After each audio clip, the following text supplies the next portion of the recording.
O nome Starbucks é neutro, sem gênero. Ele geralmente é um sobrenome e tem origem inglesa e significa do rio onde as estacas foram postas.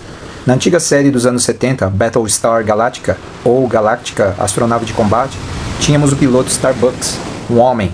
Quando a série foi refeita em 2004, esse personagem era uma mulher. Parece que aqui já temos um exemplo de androginia, que os ocultistas de Hollywood adoram. O ex-CEO, ou presidente, da Starbucks, Howard Schultz, diz que o nome é uma referência a um personagem do romance Moby Dick, de Herman Melville. Na década de 1970, os fundadores da rede, Gordon Booker, um escritor, e Zev Ziegel, um professor de história, estavam escolhendo os nomes. A primeira escolha foi Pequod, em homenagem ao navio no livro Moby Dick, mas no fim eles decidiram por Starbuck. Booker viu também em um antigo mapa de mineração uma antiga cidade chamada Starbow. Quando viu esse nome, ele lembrou de Starbuck, que era o primeiro imediato no navio, no livro Moby Dick. O website da Starbucks explica que o nome, inspirado em Moby Dick, evocou o romance de alto mar e a tradição marítima dos primeiros comerciantes de café. Em ocultismo, o valor numérico do nome Starbucks na numerologia caldeia é 5, e o valor numérico de Starbuck na numerologia pitagórica também é 5. Isso é interessante, pois o 5 nos remete ao pentagrama, a estrela de 5 pontas, que é associada com Vênus. A sereia, ela simboliza a sedução mortal e de certa forma está relacionada com Afrodite, que é uma deusa grega, aquela que aparece com a concha saindo do mar, e é Vênus para os romanos. A sereia do Starbucks é uma sereia de 2 caudas. Ela é associada à alquimia, é precursora da química moderna na Idade Média. Essa sereia é conhecida como Melusina ou Melisandre e é uma criatura lendária medieval. O nome Melisandre é interessante também, pois em Game of Thrones, Melisandre é a Mulher Vermelha, ou Bruxa Vermelha, que reviveu Jon Snow e serviu como conselheira. A história de Melusina foi pensada para mostrar a natureza dual da sexualidade feminina nos tempos medievais. Essa mesma dualidade está em jogo na alquimia. As 2 caudas da sereia representam a unidade de terra, água, corpo e alma. Melusina era conhecida por atrair pessoas para ela, e na alquimia, os filósofos ansiavam por ela por causa de sua promessa de unidade. O blog da Starbucks dá a versão da empresa sobre a escolha dessa sereia para o logotipo. Eles dizem que em 1971, quando a Starbucks estava surgindo, eles queriam uma maneira de capturar a história marítima do café e as fortes raízes portuárias de Seattle. Pesquisando velhos livros marítimos, eles acharam uma xilogravura nórdica do século XVI. Xilografura seria uma impressão em madeira, tá? É uma figura que eles colocavam primeiro na madeira e imprimiam no papel. Então eles acharam essa xilogravura nórdica do século XVI de uma sereia de cauda dupla. O mistério sedutor e o tema náutico era exatamente o que eles estavam procurando. Um logotipo foi então desenhado em torno dessa figura. Só que há um problema com essa história. Não existe uma xilografura nórdica do século XVI. Os nórdicos eles deixaram de existir como povo por volta de 1300.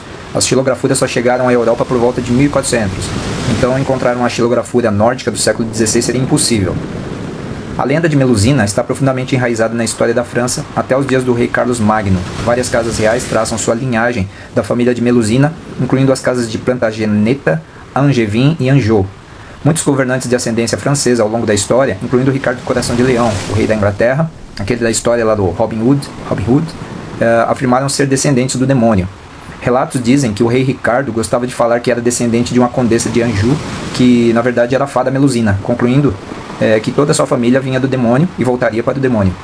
O Duque de Berry encarregou de Jean d'Arras, em 1393, de escrever um relato da história de Melusine, chamada A Crônica de Melusine.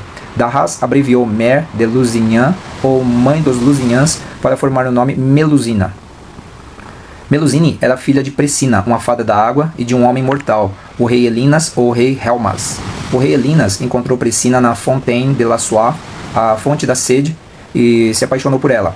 Precina concordou em se casar com Elinas com uma condição: ele nunca deveria entrar em seus aposentos durante ou logo após o parto. Pouco depois, Precina deu à luz as filhas Melusine, Melior e Plantina.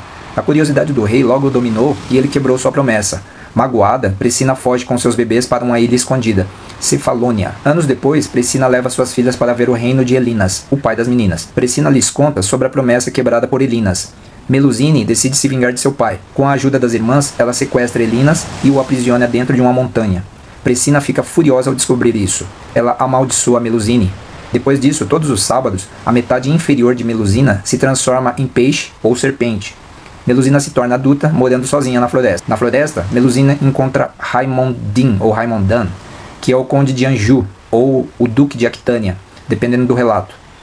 Ele está angustiado por ter matado acidentalmente seu tio durante uma caça ao javali. Melusine o aconselha sobre como explicar a morte acidental de seu tio. Ela também lhe promete riqueza e poder. Raimondan, como que encantado, rapidamente a pede em casamento. A história se repete e Melusine aceita com uma condição. Raimondan não poderia vê-la em seus aposentos no sábado. Raimondan aceita e eles se casam. Melusine fez o que prometeu. O reino de Raimondan se torna rico e poderoso. Eles construíram as cidades de Poitou e Lusignan, onde Melusine se tornou a mãe da linhagem Lusignan. Ela construiu um castelo em Lusignan, onde se tornou conhecida como uma governante graciosa. Depois de anos de casamento e 10 filhos, a maioria deformados, Raimondan começou a se cansar de sua promessa. Curiosamente, Melusina também detestava ir à missa na catedral.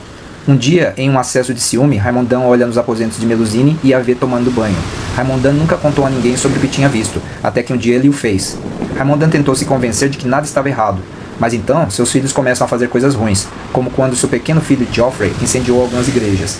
Interessante que esse nome, Joffrey, é o mesmo nome do príncipe, do jovem príncipe e também rei, Joffrey Baratheon, de Game of Thrones. A escrita é diferente, mas a pronúncia é exatamente a mesma. O nome, as origens são exatamente a mesma. Portanto, eu acho que o autor aí de Game of Thrones, ele deve ter tido algum contato com essa história. Raimondan finalmente acusou sua esposa de ser uma falsa serpente. Melusine não aceitou isso muito bem. Não foi tanto por seu marido a ter acusado de ser uma cria do inferno. Ela ficou perturbada por ele ter quebrado sua promessa. Então Melusine se transformou em um dragão e voou para longe. E de novo aqui uma referência a Game of Thrones, porque lá na história também temos dragões, né? Inclusive a rainha dos dragões, né? Pelas próximas gerações, dizia-se que ela visitava seus filhos à noite em forma humana, mas quando ela aparecia, era um sinal de mau presságio. Se você a visse voando por aí gritando, isso significava que a morte visitaria a Terra naquela noite. Essa criatura dragão fez várias aparições na iconografia, bem como na história. A imagem mais antiga conhecida de Melusine está no piso de mosaico da Catedral de Otranto, na Itália. Uma parte do piso mostra imagens do Éden, junto com a árvore da vida crescendo nas costas de 2 elefantes, e outra seção descreve o inferno, virtudes a adotar e vícios a evitar. É aqui que encontramos Melusine. Otranto, a casa desta catedral, passou por vários impérios históricos, incluindo o grego, romano, bizantino e normando. Encomendada pelos governantes normandos da cidade, a catedral acabou sendo concluída pelos monges greco-italianos locais. Se isso ainda não era uma mistura de símbolos e ícones, Otranto também era o lar de uma próspera comunidade judaica. Alguns levantam a hipótese de que a Cabala, uma forma de misticismo judaico, é a chave para a compreensão do mosaico incomum. Pode-se concluir que a mulher dragão da Starbucks seja Lilith, ou Inanna Ishtar, a deusa Anunnaki, sobre a qual eu já fiz um vídeo. O nome e imagem de Lilith são usados por feministas radicais e grupos pró-aborto, como o Lilith Fund, que arrecadou dinheiro para os chamados abortos de emergência após o furacão Harvey em 2017. Lilith foi chamada de a deusa das mil faces, mas ela não é uma deusa. Às vezes descrita como a primeira esposa de Adão em escritos apócrifos, ela é geralmente descrita na literatura como a própria esposa do demônio e uma devoradora de crianças. Lilith é, na verdade, um demônio sexualmente libertino que vem à noite e rouba bebês recém-nascidos. Existem antigas orações sumérias para mulheres e recém-nascidos que clamam por proteção contra Lilith. Ela aparece também nas escrituras. A ideia dos fundadores da Starbucks é de que ninguém resistia aos encantos de Melusine, e a Starbucks quer atrair seus clientes da mesma forma.